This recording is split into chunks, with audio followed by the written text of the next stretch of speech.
검찰의 수사권을 자의적으로 행사하는 것을 막는 것. 결과적으로 그거는 권력의 눈치를 봐서 권력의 시녀가 되는 검찰을 막겠다라고 하는 것도 저는 이른바 기수를 파괴하고 검사장이든 또는 고검장이든 이런 분들이 때로는 검찰총장보다 후배이기도 하고 또는 선배이기도 하고 이렇게 해서 각각이 독립적인 어떤 수사 주체로서 수사 논리에 입각해서 수사하도록 하는 것이 앞으로의 검찰개혁의 큰 방향이 아니겠는가. 저는 그렇게 생각합니다. 뭐 전체적으로 이제 검찰 개혁을 일단 이번 인사의 그 명분으로 얘기했죠. 청와대에서. 문제는 뭐냐면 진보 정권이든 보수 정권이든 검찰 개혁의 핵심이 뭐냐? 권력이 검찰에 개입하는 그 끈을 놓는 거예요. 근데 제가 보기에는 그렇다면 이를테면 인사가 갖고 있는 그 상징성은 뭐냐면 우리 코드에 맞는 사람이면 이 무리하지만 밀어붙인다.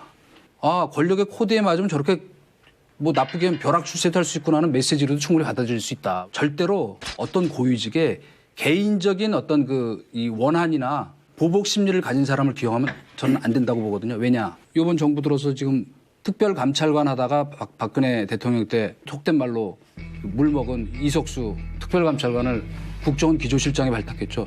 이건 사실은 밑도 끝도 없는 인사였어요.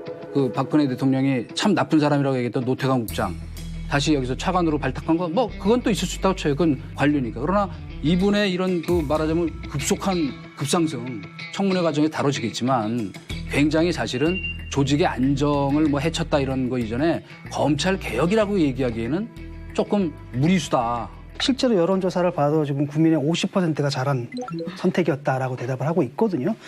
사실은 그렇잖아요. 정권에서 정말로 자기 입맛에 드는 그런 칼을 고르려고 했다가 한다는 이런 사람보다는 차라리 우병우 같은 사람들, 예를 들어 기회주의적인 사람이나 아니 권력지향적인 사람을 골랐을 거라는 거예요. 그렇다면 정말 충성을 다해가지고 칼을 휘둘러 주겠죠. 그런데 이분이 어떤 분이냐면 황교안 박근혜 체제 내에서도 이분이 계속 자기 원칙을 지켰단 말이죠. 그런데 그런 분이라면 문재인 정권 체제 내에서도 자기 원칙을 지킬 가능성이 가장 큰 분이라고 봅니다. 그러니까 그런 점에서 보면 대통령은 뭐 이를테면 적폐에 대한 수사 또 과거 기득권과 특권 반칙에 행해졌던 것에 대해서 일소하겠다라고 하는 의지를 보인 것임에 틀림이 없죠. 근데 또 동시에는 내부에 대한 강력한 경종을 울리자는 뜻도 있는 거라고 생각해요. 그러니까 윤석열에 걸리면 여당이라고 해서 안 봐준다 하는 것이죠. 이제 집권 후반기에 들어가게 되는데 대통령의 장악력이나 통제력이 떨어지고 또 이른바 참모들 가운데 측근 실세들 가운데 사익을 추구하려고 하는 사람들이 나타날 수 있는데 그 부분에 대해서 절대로 용납하지 않겠다라고 하는 강력한 사인을 보내는 것이기도 하다. 이제 그런 점에서 그동안에 뭐 코드 수사를 해왔지 않았느냐 뭐 이렇게 얘기하시는 것은 좀 과한 우려가 아닌가. 아니 그래서 그 말씀 들으니까 생각나는 게 지금 민주당 내에서도 되게 반대했었대요. 마지막까지.